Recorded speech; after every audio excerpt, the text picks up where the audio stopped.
அவன் ரட்சிக்கப்பட்டு ஞானஸ்நானம் எடுத்த ஒரு மனிதன் அவன் கட்டப்பட்டவனாக அல்ல ஜீவிக்க வேண்டியது, அவன் கட்டவிழ்க்கப்பட்டவனாக, அவன் சுதந்திரமாக அவன் ஜீவிக்க வேண்டும். அவன் இன்றைக்கு நாம் பார்க்கும்போது அவன் ரட்சிக்கப்பட்ட அநேகர், அவன் ரட்சிக்கப்பட்டு மூழ்கி ஞானஸ்தானம் எடுத்த அநேகர் இன்றைக்கும் பற்பல விதமான சத்ருவின் கட்டினாலே கட்டப்பட்டிருக்கிற ஒரு அனுபவத்துக்குள்ளாக காணப்படுகிறது நம்மால் பார்க்க முடிகிறது.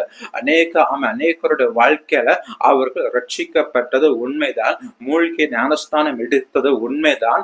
ஆனாலும் சில கட்டுகள் இன்றைக்கும் அவர்களை கட்டி வைத்திருக்கிறது. சில ஜென்ம கட்டுகள் இன்றைக்கும் கட்டவிழ்க்கப்படாமல் ஜென்ம சுபாவங்கள் இன்றைக்கும் அவர்களை கட்டி வைத்திருக்கிறது. அநேகருடைய வாழ்க்கையில பார்க்க முடிகிறது. பாருங்கள், அநேகருடைய ஆவிக்கிற வாழ்க்கையில பார்க்கும்போது சத்துருவானவன் பற்பல விதமான கட்டினால